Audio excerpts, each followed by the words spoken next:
I'm going to be honest with you. Up to a couple of days ago, I wasn't so sure that I was going to stand here in front of you today.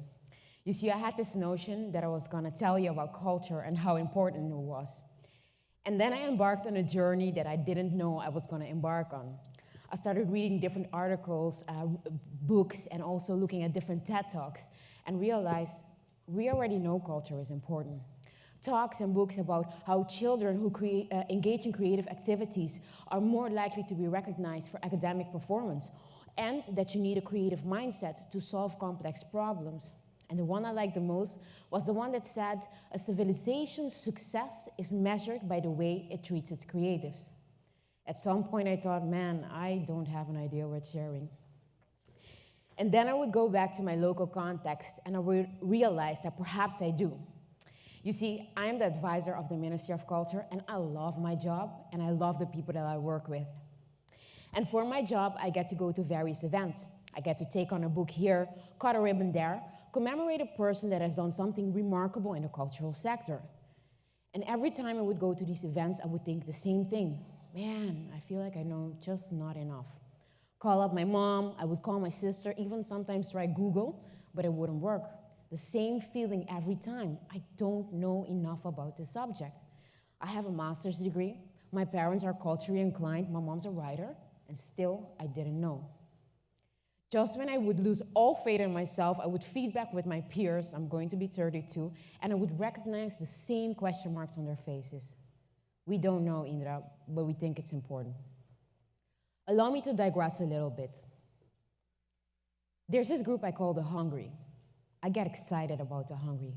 These up-and-coming Aruban artists, activists, poets, dancers, theaters and festivals creators that are so hungry to contribute to our society. All they want is a chance, and they say it, we want a chance. They push our critical thinking in our society. They're leaders in what they do, and they do not wait on the government to get things done. All they want is a chance. I have had the opportunity to sit with a couple of them, because there are a lot, and they explain the same thing. We are able to provide context. We want to collaborate, but give us a chance. And then there's this group I call the Brave. My God, I'm excited about the Brave.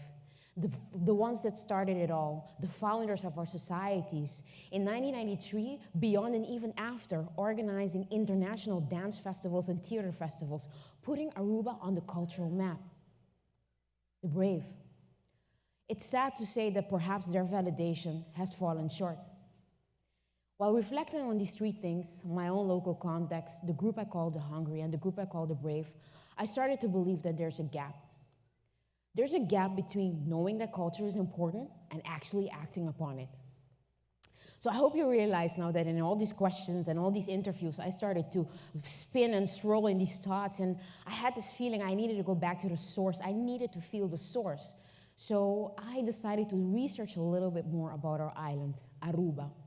Let me tell you something. I am proud to be an Aruban, and whoever is or has a feeling with Aruba should be too.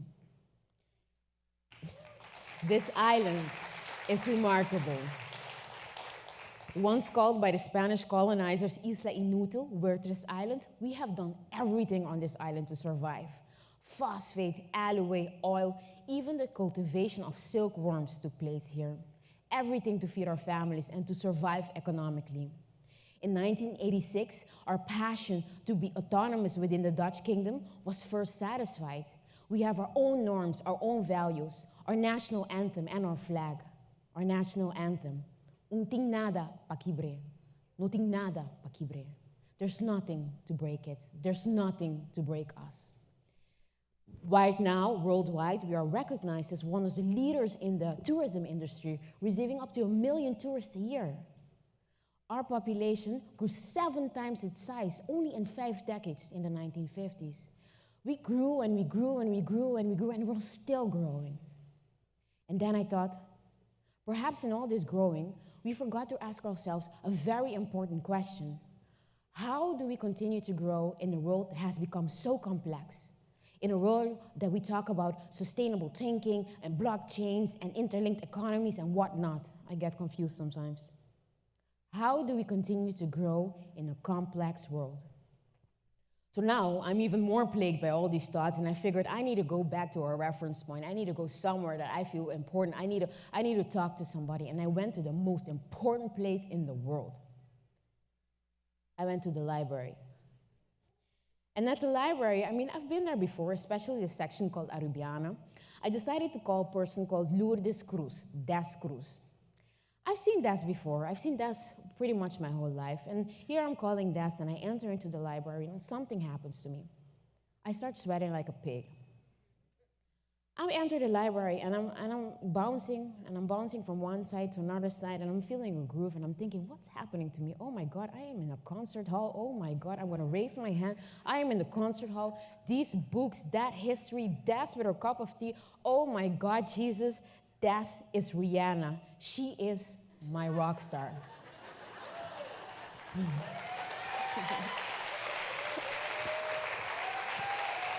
As I'm talking to Des, and I'm trying to keep it cool because I'm the advisor, you have to be a little bit, professional. And I'm looking at Des with such admiration, and she's talking about the cultural renaissance in the 1980s and so on. And she says to me, Indra, if you're really interested in the subject, you should talk to Ramon Taldere. I'm like, I know Ramon Taldere. He's a family friend, So anyways, I decided to call Ramon Taldere because I wanted to sit with him. So I call him on the phone, and I'm nervous, because I'm sweating. I'm nervous on the phone. I say, hey, Ramon, hi, good morning. Hey, Indra, conta bai, conta com mama. And I feel so delighted because that's so us. Family provides context. He's asking how it is with my mom.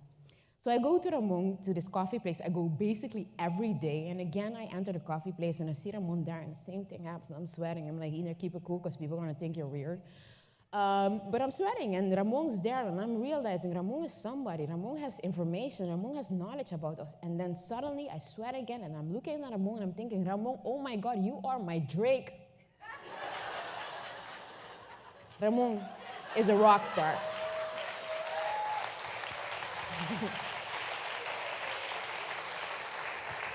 And I'm just thinking, this cannot be a coincidence. It cannot be so that I have this feeling with these two people. I'm thinking they're a rock star. And then suddenly I thought, whoa, maybe these people are actually the answer for closing the gap that can feed the hungry and validate the brave. What if we start looking at the individuals in our own society with the same admiration that we have for rock stars? What if the next time you go to the National Archive, you just think, rock on? You see, Ramon and Des are only just two people that I know. I can mention a million people, but what if you share your people? I'm sure you know a rock star in your environment that has done something good for Aruba, on Aruba, or off Aruba. And what if you would share the story of this person on the TEDx app or the TEDx Facebook? What would happen if we would all know these people and validate them?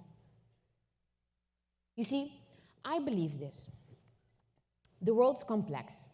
It's difficult sometimes. There are a lot of problems. And if we know that for solving complex problems, you need creativity, and often creativity is referred to as thinking outside of the box, well, I believe we should know where the box is first.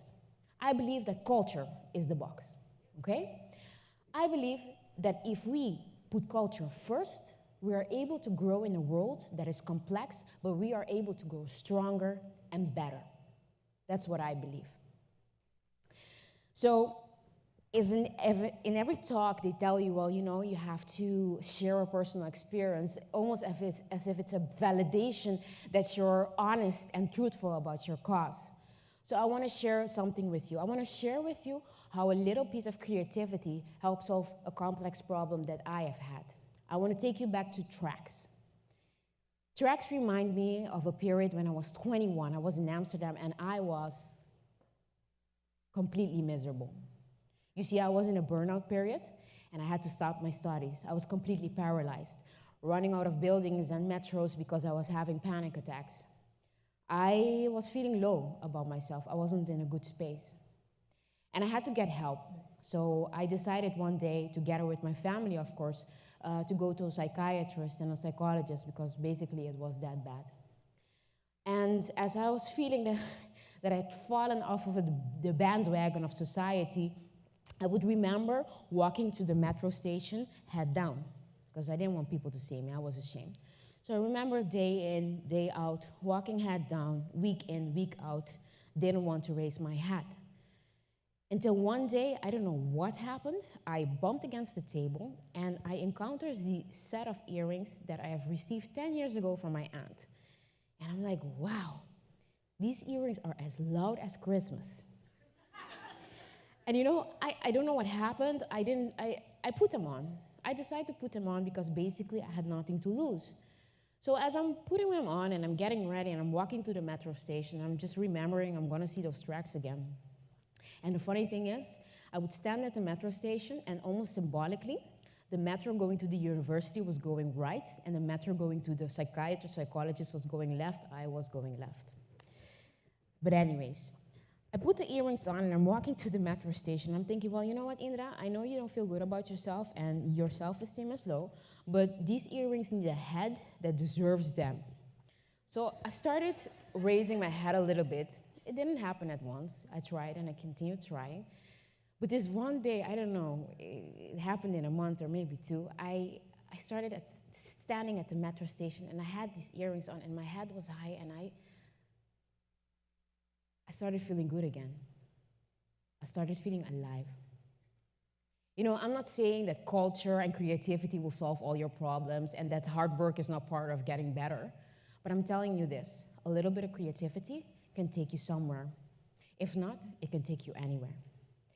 So for this talk, I was practicing a couple of times and I wanted to end on a high note and tell you a beautiful quote of somebody, but I'm gonna give you a name. Agapito Gomez.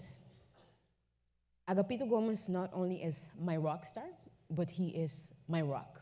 I worked at a national park before, and this man here taught me basically everything I know. Agapito died on Wednesday, and with him, a wealth of information left this island, of information about us, concerns all of us. And I'm very sad that I didn't get to share his story before. This TED Talk is for Agapito Gomez. Thank you.